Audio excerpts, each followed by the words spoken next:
75 ఏళ్ల క్రితం స్వతంత్ర భారతం దగాపడ్డ ఆడపిల్ల లాంటిది. కష్టం నష్టంతో మిగిలినటువంటి దాంతో బ్రతుకు తెరువు కోసం పోరాటం ప్రారంభించినటువంటిది. గత 75 ఏళ్లలో 20-30% ఎదుగుదల మాత్రమే సాధ్యమైంది. మౌలిక సదుపాయాల కల్పన అన్నటువంటిది అటల్ బిహారీ వాజ్పేయి రాకముందు మొత్తంలో కలిపితే 10% జరిగింది దేశం మొత్తం మీద. అప్పుడు పల్లెటూళ్ళలో బురద గుంటల్లో నడవటం అన్నటువంటిది నిత్యకృత్యం. ఫ్యాన్లు, ఏసీలు ఇట్లాంటిది కేవలం అపరకోటీశ్వర్లకే సంబంధించినటువంటిది. అది సుదీర్ఘ కాంగ్రెస్ పార్టీ పాలనా దరిద్రం. అటల్ బిహారీ వాజ్పేయి వచ్చాక ఆ లగ్జరీస్ కాస్త మధ్యతరగతి నిత్యావసర వస్తువుల కిందకి మారినటువంటి పరిస్థితి.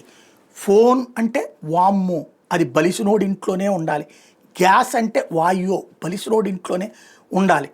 అలాంటి స్టేజ్ నుంచి ఇవాళ సరదాగా గ్యాసు లేని ఇల్లు లేదు, ఫోను లేని వ్యక్తి లేరు.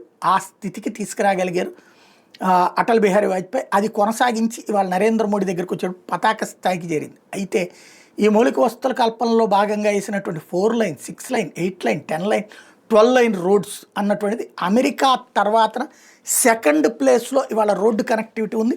ఇంకా భారీగా తీసుకువెళ్తున్నాం. ఈవెన్ అమెరికాతో సమానంగా ఆంధ్ర రోడ్లు కూడా అవబోతున్నాయి అంటూ గడ్కరీ తాజాగా చెప్పారంటే అర్థం చేసుకోవచ్చు. అయితే ఈ రోడ్ల ఏర్పాట్లో భాగంగా దాని మెయింటెనెన్స్ కోసం అంటూ ఆ రోజున ప్రజల మీద వేసినటువంటి భారం ఏదైతే ఉన్నదో ఆ టోల్గేట్లు ఎన్నాళ్ళు కడుతూ వచ్చాం. కానీ తర్వాత దాని నిర్మాణ వ్యయం పూర్తయిపోయాక మెయింటెనెన్స్ వ్యయానికి అందులో సగం చాలు. కానీ దాన్ని దోచేసుకోవడం అలవాటు చేసుకున్నటువంటి స్టేజ్ నుంచి ఇప్పుడు దాన్ని మార్చి ప్రజలకి చేరువ చేసే ప్రయత్నం మోడీ సర్కార్ చేస్తుంది.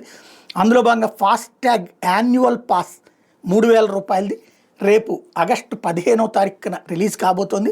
200 టోల్ ఫ్రీ ట్రిప్స్కి సంబంధించినటువంటిది. తద్వారా అతిపెద్ద మార్పు సాధ్యం కాబోతోంది.